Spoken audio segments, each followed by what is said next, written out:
ಸೋಮಾರಿಯ ಸ್ವತ್ತಲ್ಲ. ನಮ್ಮಂತಹ ಸಾಧನೆಯಿಂದಾಗಿ ಇಲ್ಲಿಯ ಪಟ್ಟವನ್ನು ಏರಿದ್ದೇವೆ. ಅಷ್ಟೇ ಯಾಕೆ ಇಡೀ ಭೂಮಂಡಲದಲ್ಲಿ ಯಾರಾದರೂ ಒಂದು ನಗರವನ್ನು ನಿರ್ಮಾಣ ಮಾಡುತ್ತಾರೆ ಎಂದಾದರೆ ಅದು ಈ ಬಲರಾಮ. ಬಲರಾಮ ಎನ್ನುವುದು ಕೇವಲ ಹೆಸರು ಮಾತ್ರವಲ್ಲ, ಬಲರಾಮ ಎನ್ನುವುದು ಬಲಕ್ಕೆ ಪ್ರತೀಕ. ಅಷ್ಟೇ ಅಲ್ಲ, ನಮ್ಮದೇ ಆದಂತಹ ಆಡಳಿತದಿಂದಾಗಿ ಪ್ರಜಾರಂಜಕನಾಗಿದ್ದೇನೆ, ಪ್ರಜಾ ಪಾಲಕನಾಗಿದ್ದೇನೆ. ನಮ್ಮದು ಶಾಪಗ್ರಸ್ತವಾದಂತಹ ವಂಶವೇ ಹೌದಾದರೂ ಶಾಪಗ್ರಸ್ತ ವಂಶದಲ್ಲಿ ಹುಟ್ಟಿ ಆ ವಂಶವನ್ನೇ ಬೆಳಗಿನ ಕೀರ್ತಿ ನನ್ನದು ಎನ್ನುವುದಾಗಿ ನಾನು ಹೇಳುತ್ತೇನೆ. ಏನೇ ಆಗಲಿ ಸ್ವಾಮಿ, ನಮ್ಮವರೆಲ್ಲರೂ ಕೂಡ ಸಂತೋಷವಾಗಿದ್ದಾರೆ. ಆದರೆ ನಮಗಿರುವಂತಹ ಬೇಸರ ಯಾವುದು ಗೊತ್ತಾ? ನನ್ನ ತಮ್ಮನಾದಂತಹ ಕೀರ್ತಿ ನಮಗಿರುವಂತಹ ಬೇಸರವನ್ನು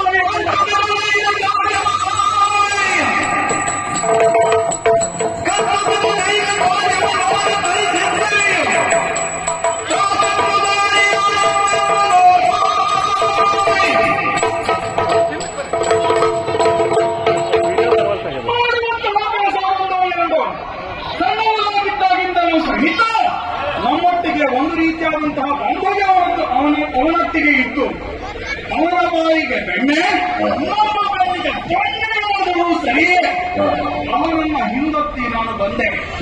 ಎಷ್ಟು ಬಾರಿ ಅವನನ್ನು ಸಂರಕ್ಷಿಸುವುದು, ಎಷ್ಟು ಬಾರಿ ಅಂತ ನಾವು ನೋಡಿಕೊಳ್ಳುವುದು, ಎಷ್ಟು ಬಾರಿ ಅಂತ ನಾವು ತಡೆದುಕೊಳ್ಳುವುದು ಸ್ವಾಮಿ. ಸಹನೆಗೂ ಒಂದು ಮಿತಿಯನ್ನು ಉಂಟು. ಆ ಮಿತಿಯನ್ನು ಮೀರಿದರೆ ಏನಾಗುತ್ತದೆ ಅವನಿಗೊಂದು ತಿಳಿಸಿಕೊಡ್ಬೇಕು.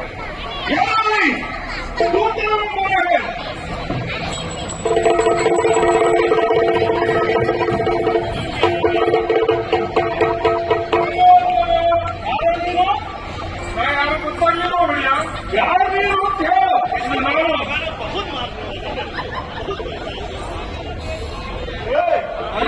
ನಿನ್ನನ್ನು ಯಾರು ಅಂತ ಕೇಳಿ ಅಭಿನಯ ಮಾಡು ಅಂತ ಹೇಳಿದ್ದಲ್ಲ. ಇದು ನಾನು ಡೋರ್ಪಾಲಕ. ಪಾಲಕ ಇಲ್ಲಿಯಾಕೆ ಬಂದ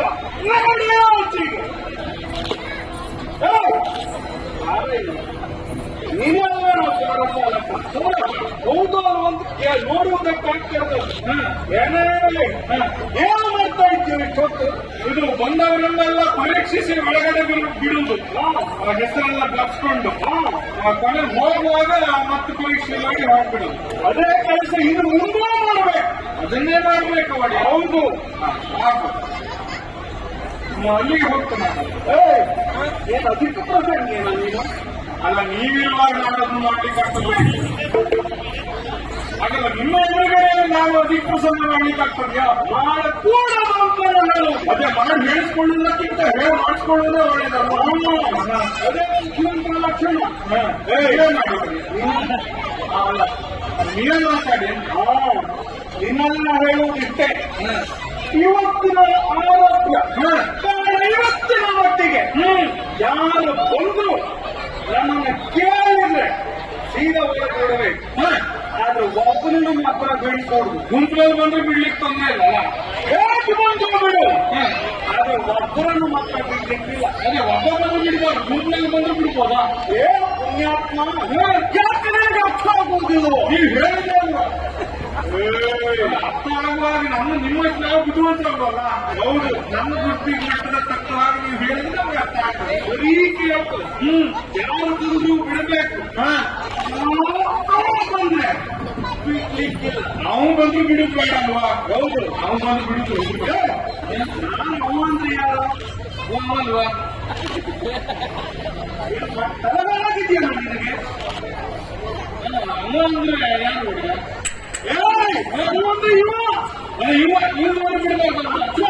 ಹಾಗೆ ಹೇಳ್ತೇನೆ. ಬಂತಲ್ಲ ಅವನ ನಿಮ್ಮ ಹತ್ರ ಸಾಲ ಮಾಡಿದ್ನ. ಮತ್ತೊಮ್ಮೆ ಹೇಳ್ತೇನೆ, ನನ್ನ ತಮ್ಮ ನೀನು ಸರಿಯಾಗಿ ಅರ್ಥೈಸಿಕೊಳ್ಳಬೇಕು. ನನ್ನ ತಮ್ಮ ಕೃಷ್ಣ ಬಂದ ಅಂತ ಆದ್ರೆ ಅವನನ್ನು ಬಿಡ್ಲಿಕ್ಕಿಲ್ಲ, ಅಲ್ಲೇ ನಿಲ್ಲಿಸಬೇಕು.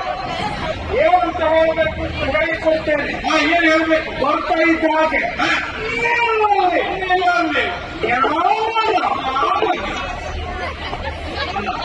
ಇದು ಒಮ್ಮಿರಬೇಕು. ಇಷ್ಟನ್ನ ಹೇಳಬೇಕು. ಅವನು ಬಿಡ್ಲಿಕ್ಕಿಲ್ಲ. ಪರಮಾತ್ಮೆ ಒಳ್ಳೆ ವಿಷಯ ಮಾಡ್ತೇವೆ. Thank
you.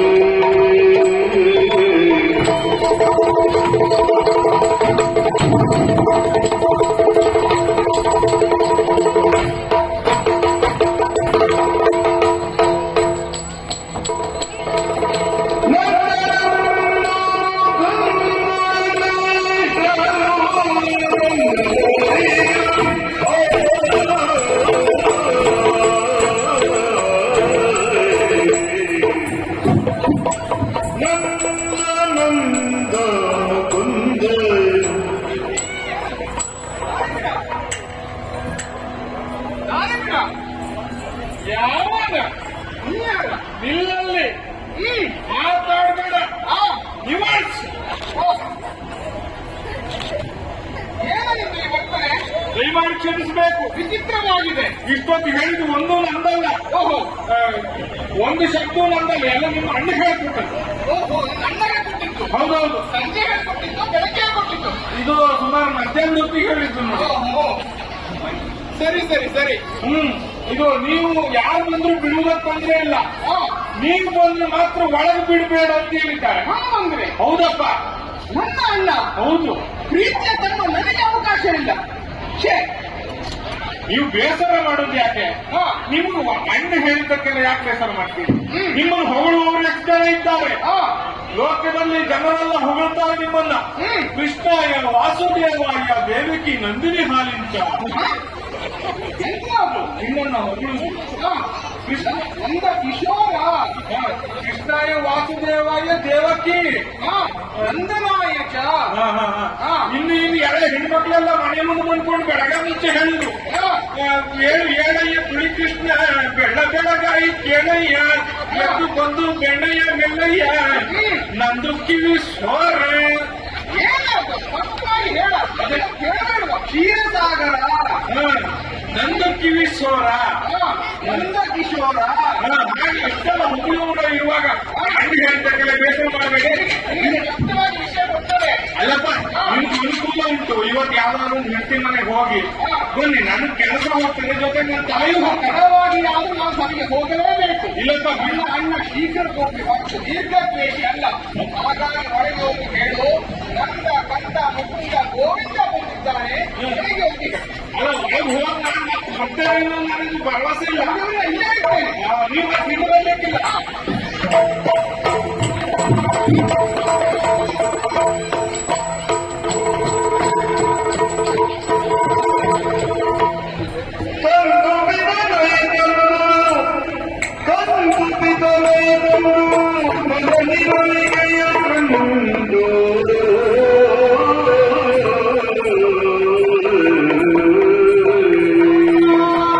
ಚೆನ್ನಾಗಿ ಬಂಧಿಸಿಕೊಂಡಿದ್ದೇನೆ. ಓ ಅಣ್ಣ, ಎಡ ಮುರಿಯೋಲ್ಲ ಬಲ ಮುರಿಯೋಲ್ಲ. ನನ್ನ ಅಣ್ಣ ಯಾಕೆ ಹೀಗಿದ್ದಾನೆ? ಅಣ್ಣನನ್ನೇ ಕೇಳ್ತೇನೆ. ಓ ಅಣ್ಣ,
ತಡವಾಗಿ ಬಂದರೂ ಸಭೆಯ ಕ್ರಮವನ್ನ ರೀತಿಯನ್ನು ಅರಿತಿದ್ದೇನೆ.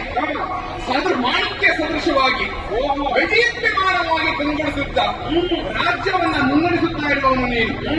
ಅದನ್ನ ನೋಡುವುದಕ್ಕೆ ಕಣ್ಣಿಗೆ ಹಬ್ಬ. ಆದರೆ ಇಂದಿನ ಪರಿಹಾರ ಕಳೆಗುಂದಿ ಹೋಗಿದೆ. ನಿನ್ನ ಮುಖದ ವರ್ಚಸ್ಸು ಕಳಾಹೀನವಾಗಿದೆ.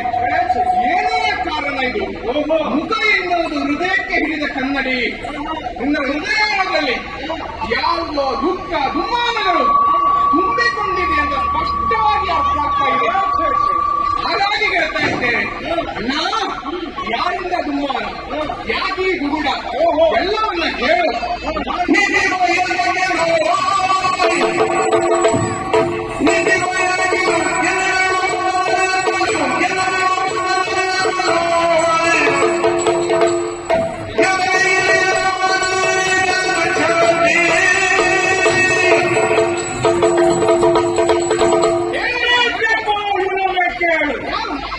ನೀತಿ ನೇಮ ನಿಷ್ಠ ಎಲ್ಲಿದ್ದಾರೋ ನಿಮ್ಮಲ್ಲಿ ಉಂಟೇನು? ಇನ್ನಂಥವನ ಮುಖಾದ ನಮಗೆ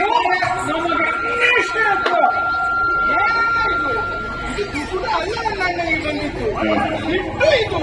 ಇದು ಸಣ್ಣ ಪ್ರಮಾಣದ ಸಿಟ್ಟಲ್ಲ, ಅವನ ಭದ್ರವಾದ ಸಿಟ್ಟು. ಯಾಕಾಗಿರಬಹುದು? ಯಾರ ಮೇಲೆ ಸಿಟ್ಟಿಲ್ಲ?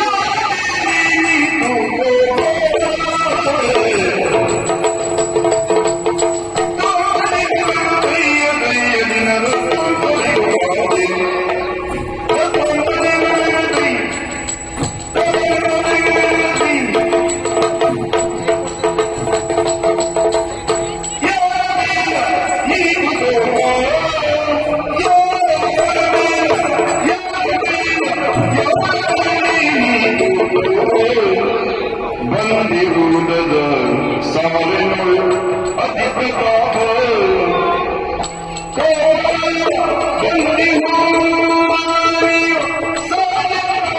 ಅತಿ ಪ್ರತಾಪ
ಅರ್ಥ ಆಯ್ತಾ ಈಗ?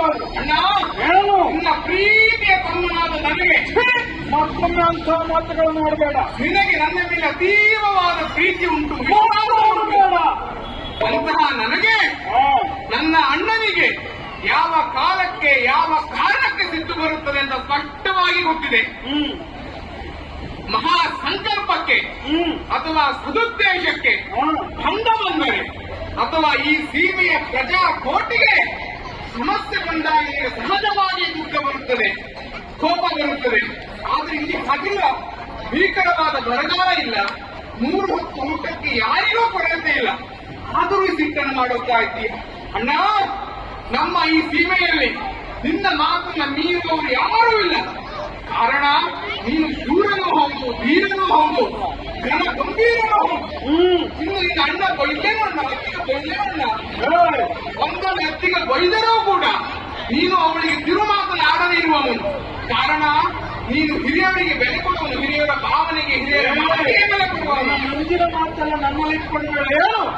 ನನ್ನ ಹೆಂಡತಿ ನನಗಿಂತ ಹಿರಿಯವಳು ಅಂತಲ್ಲ ಆಡುವುದಲ್ಲ ನಾನು. ಅಲ್ಲೇನಣ್ಣ? ಹಿರಿಯವಳಾದ್ರೇನು ಕಿರಿಯವಳಾದ್ರೇನು ಇನ್ನ ಹಾಗೆ 16 ಕಟ್ಟಿಕೊಂಡು ಊಟಿಂದ ತಿರುಗವಳಲ್ಲ ನಾನು. ಅಷ್ಟೇ ಅಲ್ಲ ಅಣ್ಣ, ಇನ್ನು ಉಳಿದದ್ದು ನಾನು ನಿನ್ನ ಪ್ರೀತಿಯ ತಮ್ಮ. ನಿನ್ನ ಮಾತನ್ನ ಚಾಚೂ ತಪ್ಪದೆ ನಡೆಸುವನು ನಾನು. ನೀನು ಸಂಜೆ ಇಲ್ಲ ಅಂತಾದ್ರೆ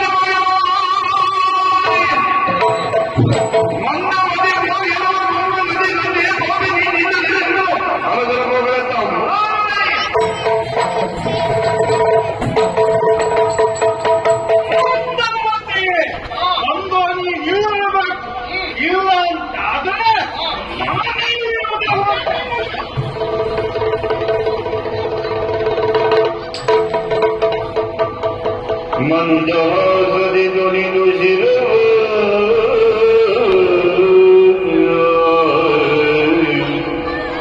ಮಂದಹಾಸದಿ ನುಡಿದು ಶಿರವ ಬಂದಿಹುದು ಮಗನರು ಈತಯೇ ಚಂದವಾದುದಿನುತ ಬೀಳ್ದ ಚಂದವಾದುದಿನುತ ಬೀಳ್ದ ಆತ್ಮರದೇ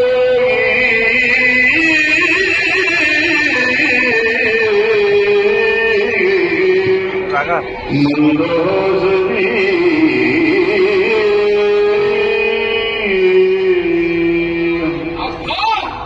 ಈ ರೀತಿಯ ಸೊಕ್ಕು ಅದು ನನ್ನ ಅಣ್ಣನಿಗೆ. ಅಧಿಕಾರದ ದರ್ಪ ನನ್ನ ಅಣ್ಣನಿಗೆ. ಎಷ್ಟೋ ಬಾರಿ ಸಭೆಗೆ ತಡವಾಗಿ ಬಂದರೂ ಕೂಡ ಬೈದದ್ದು ಉಂಟು. ಆದರೆ ಇಂದು ಹೇಳಿದ ಮಾತೇನು? ಮಂದಗತಿ ತೋಲಂಗಾಚೆ. ಮನಸ್ಸಿಗೆ ನಿಜವಾಗಿಯೂ ಬೇಜಾರಾಗಿದ್ದು ಸತ್ಯ. ಆದರೆ ಅರ್ಥವೇನು? ನಿರಂಕುಶ ಪ್ರಭುತ್ವ, ಪ್ರಶ್ನಾತೀತ ನಾಯಕ ಎಂಬುದನ್ನ ಉಳಿಸಿಕೊಳ್ಳಬೇಕು ಎನ್ನುವ ಮದ, ಗರ್ವ, ಅಹಂಕಾರ ನನ್ನ ಅಣ್ಣನ ಪಾಲಿಗೆ. ಅದನ್ನ ಮುರಿಯಲೇಬೇಕು. ಅಹಂಕಾರ ಎನ್ನುವುದು ಬೆಳೆಯುವ ಗಿಡಕ್ಕೆ ರೋಗ ಇದ್ದಂತೆ. ಸರಿಯಾದ ಸಮಯವನ್ನ ಕಾಯುತ್ತಾ ಇರುತ್ತೇನೆ. ಈಗ ಏನು ಮಾಡೋಣ? ಎಲ್ಲಿಗೆ ಹೋಗೋಣ? ಸರಿ, ಅಷ್ಟ ಪತ್ನಿಯರಲ್ಲಿ ಇಷ್ಟ ಪತ್ನಿ ಎನಿಸಿದ ಭಾವನೆ ಇರುತ್ತೆ. ನೋಡು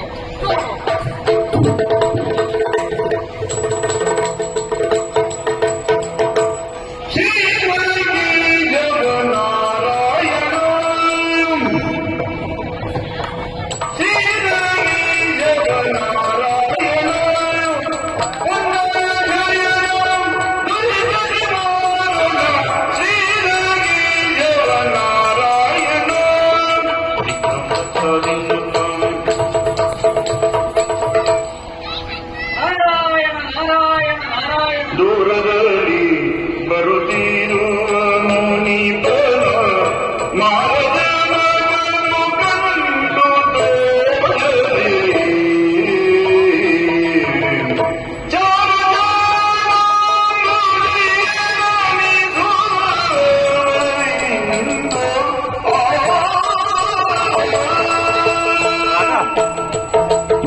ಸ್ವಾಮಿ ನಾಡುದರೆ ಮೊದಲಾಗಿ ಬಂಧಿಸಿಕೊಂಡಿದ್ದೆ.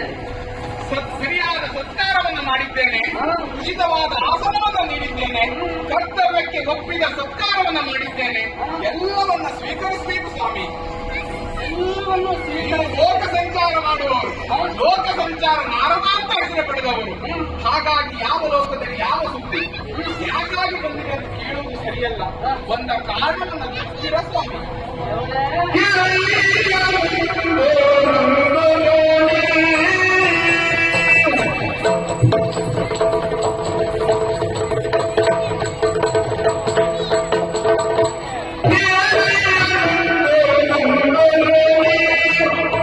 ನಾನು ಬೇಡುವೆಯಲ್ಲೋ ಇಂದಿನೊಡನೆ, ನಾನು ಬೇಡುವೆಯಲ್ಲೋ ಇಂದಿನ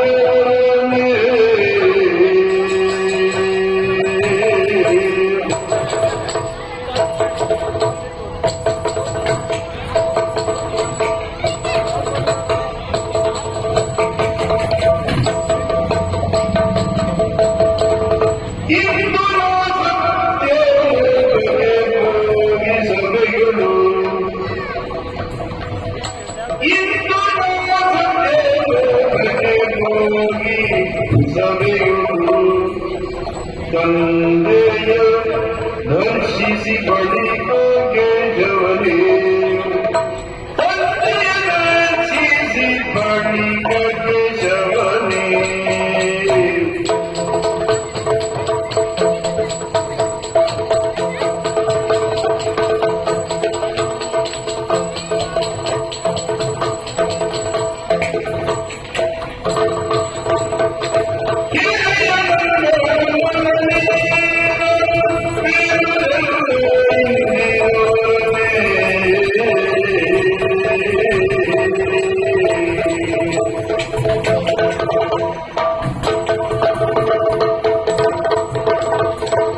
ಸ್ವಾಮಿ ಬಂದ ಕಾರಣವನ್ನು ತಿಳಿಸ್ತೀರಾ ಸ್ವಾಮಿ?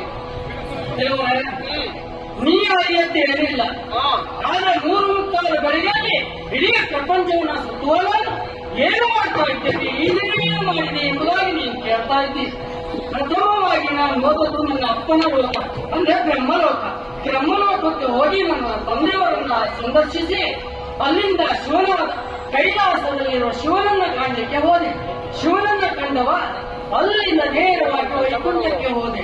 ಆದ್ರೆ ಏನು ಮಾಡೋಣ ಸ್ವಾಮಿ, ವೈಕುಂಠದಲ್ಲಿ ಹೋದಾಗ ನೆನಪಾಯಿತು ನೀ ಅಲ್ಲಿಲ್ಲ, ನಿನ್ನ ಪ್ರಭೆ ಮಾತ್ರ ಉಂಟು ಅಂತ. ಹಾಗಾಗಿ ಅಲ್ಲಿಂದ ಕೋರ್ಕಲ್ಲ ಮೇಲೆ ಮಳೆ ಸುರಿದಂತೆ ಆಯಿತು. ನಾನು ಇದುವರೆಗೆ ಮಾತಾಡಿದ್ದಲ್ಲ ವ್ಯರ್ಥವಾಯಿತು. ಅಂದ್ರೆ ದೇವರಿಗೆ ಇವತ್ತು ಸರಿ ಇಲ್ಲ, ಮನಸ್ಥಿತಿ ಸರಿ ಇಲ್ಲ ಅಂತ ಆಯ್ತು. ಹಾಗಿದ್ರೆ ದೇವರೇ ಕ್ಷಮಿಸಬೇಕು. ಹೊರಡೆ ನಾಡನು ನೋಡಿ ಬೇಡನು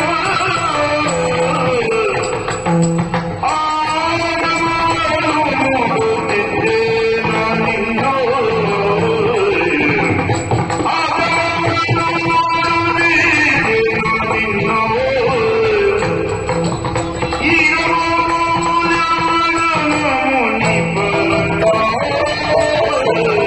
ಸ್ವಾಮಿ ಕ್ಷಮಿಸಬೇಕು ಸ್ವಾಮಿ, ಒಂದೇ ಹೇಳ್ತಾ ಇದ್ದೀನಿ. ಅನ್ಯತಾ ಭಾವಿಸಬಾರದು ಸ್ವಾಮಿ. ಯಾಕೆ ಸ್ವಾಮಿ, ಹ? ನಡೆದ ಘಟನೆಗಳಿಂದ ಮನಸ್ಸಿಗೆ ಬೇಸರವೆನಿಸಿದ ಕಾರಣ ಹ? ಹೀಗಾಗಿ ವರ್ತನೆ ಮಾಡಬೇಕಾದ ಸಂದರ್ಭ ಒದಗಿ ಬಂತು. ಪ್ರಪಂಚದ ನಿಯಾಮಕನಾದ ಭಗವಂತನಿಗೂ ಸಮಸ್ಯೆ ಬಂತೆ. ಹೌದು ಸ್ವಾಮಿ, ಹ, ಹ. ಅದಕ್ಕೆ ಕಾರಣ ಇಲ್ಲ ಅಂತ ತಿಳಿಯಬೇಡಿ, ಏನದು? ಕಾರಣ ಉಂಟು. ಹ? ಎಂದಿನಂತೆ ನನ್ನ ಅಣ್ಣನ ಸಭೆಗೆ ಹೋದೆ, ಹ್ಮ್. ಆದರೆ ನನ್ನ ಅಣ್ಣ ತಿರಸ್ಕರಿಸಿ ಬಿಟ್ಟ. ಹ? ಬಂದ ಗತಿ ಕೊಲಗಾಟಿ ಅಂತ ಬೈದು ಕಳಿಸಿದ. ನಿಮ್ಮನ್ನ ಹೌದು, ಹ, ಹ, ಹ. ಸರಿ ಇನ್ನೇನು ಅಂತ ಹ? ಇಷ್ಟ ಪತ್ನಿಯಾದ ಭಾಮನಿಗೆ ಹೋದೆ. ಹ? ಭಾಮೆಯು ಕೂಡ ನನ್ನನ್ನ ಹ? ತಿರಸ್ಕರಿಸಲೇ ಇಲ್ಲ. ರಾಮದೇವಿಯವರು ನಿಮ್ಮನ್ನ ತಿರಸ್ಕರಿಸಿ ಇಷ್ಟ ಪತ್ನಿಯಾದರೂ ಕೂಡ ಹ, ನನ್ನನ್ನು ಹೊರದೂಕಿದರು. ಕಷ್ಟ ಕೊಟ್ಲು. ಇನ್ನೇನು ಹ? ಮನಸಂಚಾರ ಮಾಡಬೇಕು, ಹ? ಮನಸ್ಸಿನ ಬೇಸರವನ್ನು ನಿವಾರಣೆ ಮಾಡಿಕೊಳ್ಳಬೇಕೆಂಬ ಕಾರಣದಿಂದಾಗಿ ಹ್ಮ್. ಗರುಡನನ್ನ ಕರೆದೆ. ಹ? ಗರುಡ ಹೇಳಿದ ಮಾತೇನು? ಏನು? ನೀವು ಕರೆದಾಗೆಲ್ಲ ಬರಲು, ಹ? ನಾನೇ ನಿಮ್ಮ ಆಳಲ್ಲ ಅಂತ ಗರುಡ ಹೇಳಿದ. ಓಹೋ, ಮನಸ್ಸಿಗೆ ಆಘಾತವಾಯಿತು, ಬೇಸರ ಎನಿಸಿತು. ಹ? ಒಂದು ವಿಷಯ ಸ್ಪಷ್ಟವಾಯಿತು, ಏನದು? ಇವರಿಗೆಲ್ಲರಿಗೂ ಅಹಂಕಾರ ಬಂದಿದೆ ಎನ್ನುವುದು ಸುಸ್ಪಷ್ಟ. ಹ, ಹ. ನನ್ನ ಅಣ್ಣನಿಗೆ, ಹ? ಬಲರಾಮನಿಗೆ ಹ? ಅಧಿಕಾರದ ದರ್ಪ, ಹ? ಭಾಮೆಗೆ ಹ? ರೂಪದ ಅಹಂಕಾರ, ಹ? ಗರುಡನಿಗೆ ಹ? ಬಲದ ಅಹಂಕಾರ. ಹ? ಸ್ವಾಮಿ, ಹ್ಮ್. ಮನುಷ್ಯರಿಗೆ ಹ್ಮ್. ತಮ್ಮ ಜ್ಞಾನದ ಬಗ್ಗೆ ಅಹಂಕಾರ ಇದೆ, ಹ? ಆದರೆ ಅಹಂಕಾರದ ಬಗ್ಗೆ ಜ್ಞಾನ ಇಲ್ಲ. ಹ. ಈ ಅಹಂಕಾರ ಎನ್ನುವುದು ಯಾವಾಗಲೂ ಕೆಟ್ಟಕರವಾದದ್ದು. ಆ ಅಹಂಕಾರದ ಜ್ಞಾನವನ್ನ ತೋರಿಸಬೇಕು. ಹ? ಯಾವ ಸಂದರ್ಭ, ಯಾವ ಸಮಯ ಅಂತ ಕಾಯುತ್ತಾ ಇರುವಂತಹ ಸಂದರ್ಭ ಹ? ನೀವೇ ಬಂದಿರಿ ಸ್ವಾಮಿ. ಹೇಗೆ ಅಂತ ಹೇಳಬೇಕು ಸ್ವಾಮಿ. ಹರಿಗೆ ಹರಿಯಾರು ಲೋಕವದಲ್ಲಿ ಬೋಧಿಮದೇವನಿನ ಬರೆಯುವರಿಯಾರು ದುರುಳ ರಾವಣ ಕುಂಭ ಶ್ರವಣದರಿದು ನೇಮವದು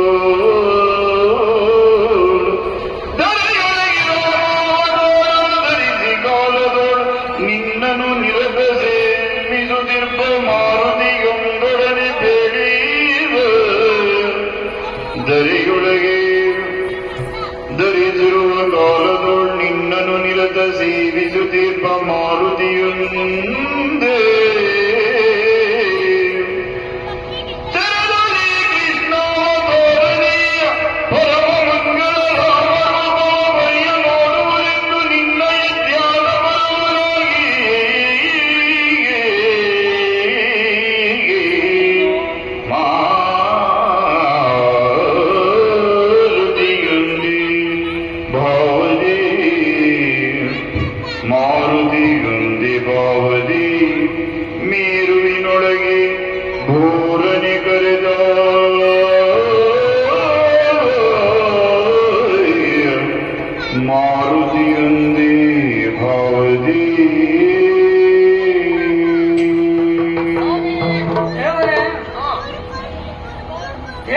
ಬಂದ ಕಷ್ಟವನ್ನ ಪರಿಹರಿಸಬೇಕು ಅಂತ ಭಕ್ತನಾದ ಈ ನಾರದನಲ್ಲಿ ಹೇಳ್ತಾ ಇದ್ದೀರಿ.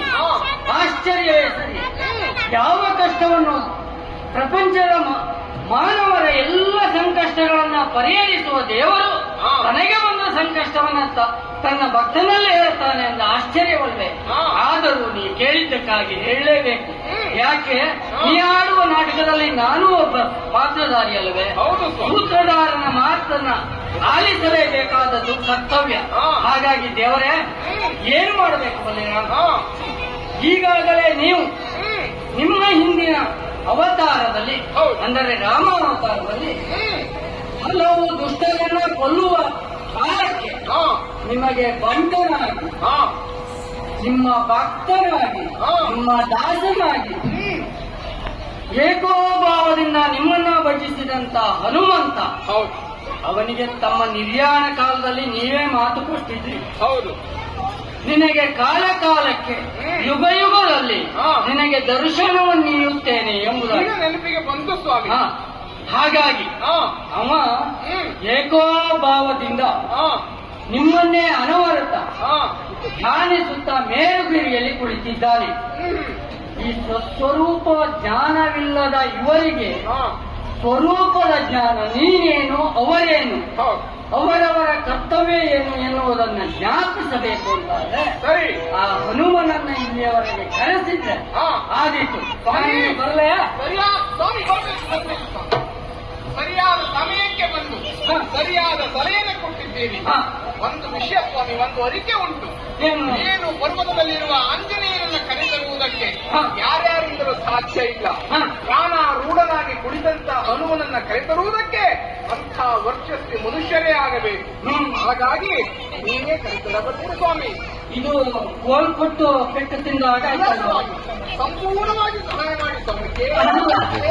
ಇದು ಧರ್ಮಾರ್ಥ ಒಂದು ಇರಲಿ ಅಂತ ಕೊಟ್ಟೆ, ಅದು ನನ್ನ ಬೆನ್ನಿಗೆ ಸುತ್ತಿಕೊಳ್ಳುತ್ತದೆ ಅಂತ ಗೊತ್ತಿಲ್ಲ. ಇಷ್ಟು ಮಾಡಿ ಸ್ವಾಮಿ, ಮತ್ತೇನು ಬೇಡ. ಆಯ್ತಪ್ಪ, ಸೂತ್ರಧಾರಿಯ ನಿರ್ದೇಶನ ಹೇಗುಂಟು ಹಾಗೆಯೇ ಸಾಕ್ತದೆ.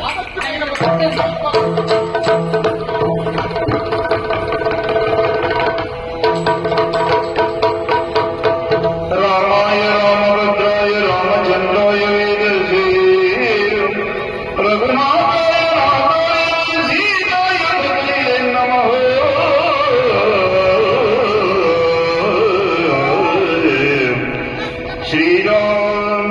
ಶ್ರೀರಾಮಚಂದ್ರನೇ ವಾರಿಧಿ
ಶ್ರೀರಾಮಚಂದ್ರ ಪ್ರಭುವೇ, ನಿನ್ನ ಪಾದಾರವಿಂದಗಳಲ್ಲಿ ಈ ಹನುಮನ ಪ್ರಣಾಮಗಳು.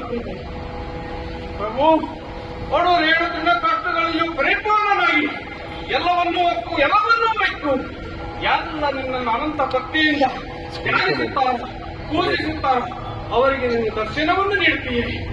ಇದು ಲೋಕದ ಪ್ರತೀತಿ. ಆದರೆ ಈ ಹನುಮನಿಗೆ ಯಾಕೆ ದರ್ಶನವನ್ನು ನೀಡಲಿಲ್ಲ ಪ್ರಭು? ಅಂದು ನೀನು ಹೇಳಿದಂತಹ ಮಾತು ನಿರ್ಯಾಣದ ಕಾಲದಲ್ಲಿ ಸರಯು ನದಿಯ ಸಮೀಪದಲ್ಲಿ ತಟದಲ್ಲೇ ಹೇಳಿದಂತಹ ಮಾತು, ಮಗು ಹನುಮ ಹೆದರಬೇಡ, ಚಿಂತಿಸಬೇಡ, ದುಃಖಿಸಬೇಡ, ಯುಗದಲ್ಲಿ ನೀವು ದರ್ಶನವನ್ನು ನೀಡುತ್ತೇನೆ ಎಂಬುದಾಗಿ ಹೇಳಿದೆ. ಆದರೆ ಯುಗ ಕಳೆದು ಯುಗ ಬಂದು ದರ್ಶನ ಮಾತ್ರ ಆಗಿಲ್ಲ ಪ್ರಭು. ಯಾಕೆ ಪ್ರಭು ಹೀಗೆ ಮಾಡಿದೆ? ಹಾಗಿದ್ರೆ ಈ ಹನುಮನಿಂದ ಏನಾದರೂ ಅಪಚಾರವಾಯಿತು ಅಥವಾ ನನ್ನ ಮೇಲೆ ಮುನಿಸಿಕೊಂಡೆ ಹೇಳು ಪ್ರಭು. ನನ್ನ ಸರ್ವಸ್ವವು ನೀನೇ ಆಗಿರುವಾಗ ನಿನ್ನಲ್ಲಿ ಕೃಷ್ಣನ ನನಗೆ ಆಗಿದ್ದಾರೆ ಪ್ರಭು. ಏನೇ ಆಗಲಿ ನಿನ್ನ ದರ್ಶನ ಆಗುವವರೆಗೆ ಈ ಮೇರು ಪರ್ವತದ ಸುತ್ತ ತುದಿಯನ್ನು ಖಂಡಿತ ಬಿಡುವುದಿಲ್ಲ. ನಿನ್ನ ನಾಮದ ಜಪದಲ್ಲೇ ನಾನು ಇರ್ತಾನೆ. ಶ್ರೀರಾಮ ಜಯ ರಾಮ ಜಯ ಜಯ ರಾಮ.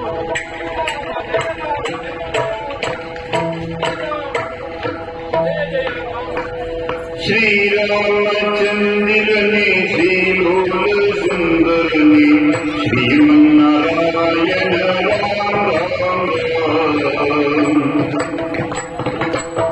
ಶ್ರೀರಾಮಚಂದಿರನೇ ಶ್ರೀಲೋಲ ಸುಂದರನೇ ಶ್ರೀಮನ್ನಾರಾಯಣ ರಾಮ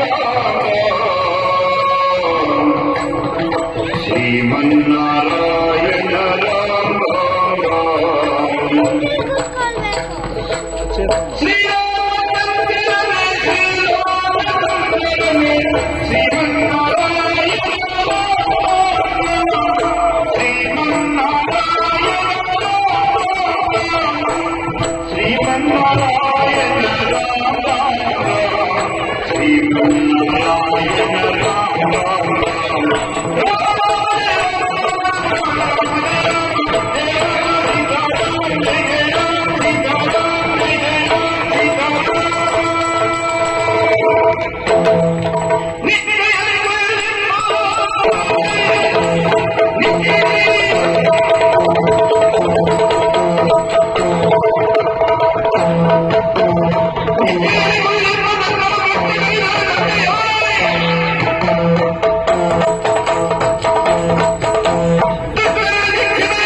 ಪರ್ವತದಲ್ಲಿದ್ದ ನನ್ನನ್ನು ರಾಮನಾಮದ ಮೂಲಕವಾಗಿ ಇಲ್ಲಿಯವರೆಗೆ ಕರೆತಂದ್ರಲ್ವ, ಕರೆತಂದರು.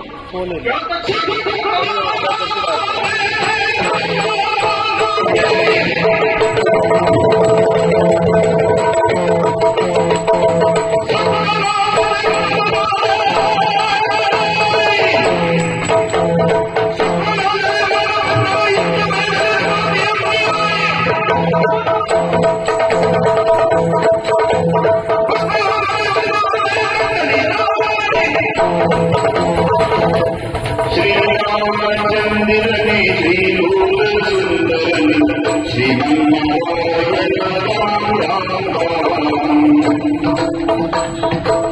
ಶ್ರೀರಾಮಚಂದಿರನೇ ಶ್ರೀಲೋಲ ಸುಂದರನೇ ಶ್ರೀಮನ್ನಾರಾಯಣ ಶ್ರೀಮನ್ನಾರಾಯಣ ಶ್ರೀಮನ್ನಾರಾಯಣ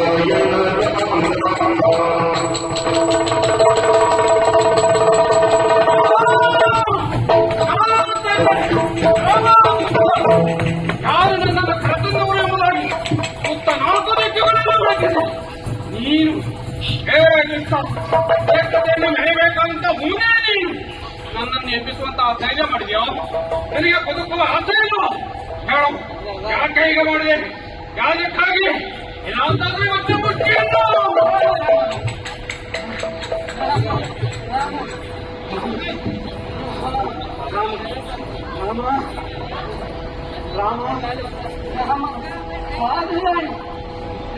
ಪಾದದಾನಿ ನೀನು ಮಾಡುವುದಿಲ್ಲ ನಾನು ಹೇಳ್ತೇನೆ. ನನ್ನ ರಾಮನ ಮೇಲೆ ಪಾದದಾಣಿಯಾಗಿ ಹೇಳಬೇಕು. ಮತ್ತೆ ನನ್ನ ರಾಮನ ಮೇಲೆ ಒಂದಷ್ಟು ವಿಶ್ವಾಸ ರಾಮನ ದೇವರು ದೇವರು ರಾಮ. ಹಾಗಿದ್ರೆ ರಾಮನ ಮೇಲೆ ಭರವಸೆ ಇಟ್ಕೊಳ್ತಾ ಇದ್ದೇನೆ. ನೀನು ನಿಜವಾಗಿಯೂ ಯಾರು ಎಂಬುದನ್ನು ಹೇಳು. ಇಲ್ಲ ಅಂತ ಆದ್ರೆ ರಾಮ ಹೇಳು, ಯಾಕೆ ಈಗ ಮಾಡಿದೆ? ನನ್ನನ್ನ ಈ ರೀತಿಯಾಗಿ ಕೇಳ್ತಂದಿಲ್ಲ, ಕಾರಣ ಏನು ಹೇಳು.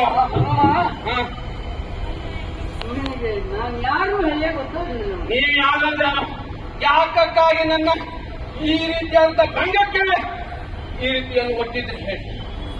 ನಿನಗೆ ವಿಷಯ ಗೊತ್ತಾಗಲಿಲ್ಲ. ಇದು ಯುಗವೇ ಕಳೆದು ಹೋಗಿದೆಯಲ್ಲ. ತ್ರೇತಾ ಯುಗ ಮುಗಿದಿದೆ, ದ್ವಾಪರ ಯುಗದಲ್ಲಿ ಇದ್ದೇವೆ. ನೀವು ಗೊತ್ತಾಯ್ತಾ ಈಗ? ಸ್ವಾಮಿ ನಾಸರ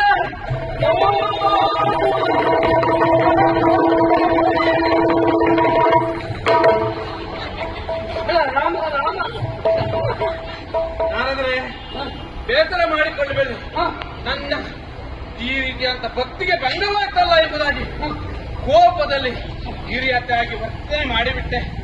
ಸ್ವಾಮಿ ಬೇಸರ ಮಾಡಿಕೊಳ್ಳಬೇಡಿ, ನನ್ನ ತಪ್ಪನ್ನು ಕ್ಷಮಿಸ್ತೀರಾ ಹೇಳಿ. ನಾನು ವಿಷಯ ಗೊತ್ತಾಗಲಿಲ್ಲ. ಏನು ಈಗ ದ್ವಾಪರ ಯುಗ.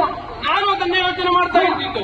ದ್ವಾಪರ ಯುಗದಲ್ಲಿ ನಿನಗೆ ರಾಮನ ದರ್ಶನ ಬೇಡ. ಬೇಕು ರಾಮ ದರ್ಶನಕ್ಕೆ ನಿನಗೊಂದು ಅವಕಾಶ ಉಂಟ. ಹೇಗೆ ಹೇಗೆ ಗೊತ್ತಾ? ನಾನು ಇಂದು ರಾಮನ ಸಭೆಗೆ ಹೋಗಿದ್ದೆ. ನೀವು ನೀಲ ಮೇಘ ಶ್ಯಾಮನಾಗಿರೋ ರಾಮನ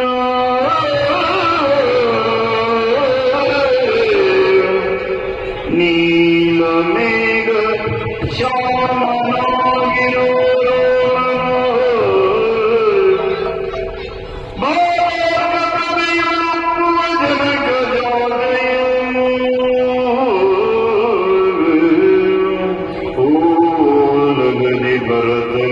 ಶತ್ರುಘ್ನ ಲಕ್ಷ್ಮಣರಿಂದ ಕೂಡಿರುವ ಸಭೆಯನ್ನು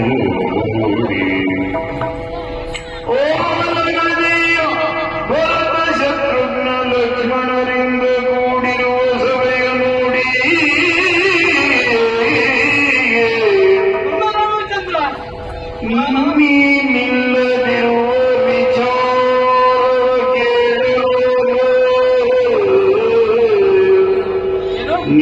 ನೀನಿಲ್ಲದಿರುವ ವಿಚಾರವ ಕೇಳಲಾಗ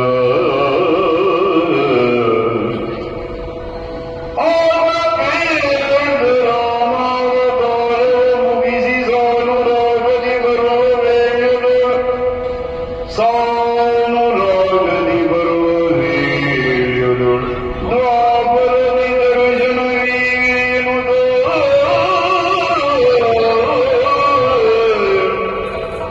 ನೀಲ ಮೇಘ ಶ್ಯಾಮನಾಗಿರುವ ರಾಮಾವತಾರವ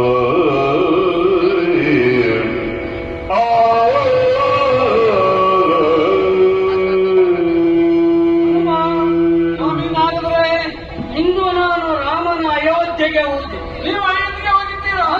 ಆಮೇಲೆ ರಾಮದೇವರ ದರ್ಶನವನ್ನು ಮಾಡಿದೆ. ನೀವು ರಾಮದೇವರ ದರ್ಶನವನ್ನು ಮಾಡಿದ್ದೀರಾ? ನಮೋ ನಮಃ. ಹೇಳಿ ಅಂತ ನಿಮ್ಮ ಪಾದ ಪವಿತ್ರವಾದದ್ದು. ಅಂತ ಅಯೋಧ್ಯೆಯ ಮಣ್ಣನ್ನು ಮೆತ್ತಿದ್ದೀರಿ, ರಾಮನ ದರ್ಶನವನ್ನು ಪಡೆದಿದ್ದೀರಿ. ನನ್ನದೇನಾದ್ರೂ ಅಪರಾಧವಾಗಿದ್ರೆ ಕ್ಷಮಿಸಿ. ಏನಿಲ್ಲ.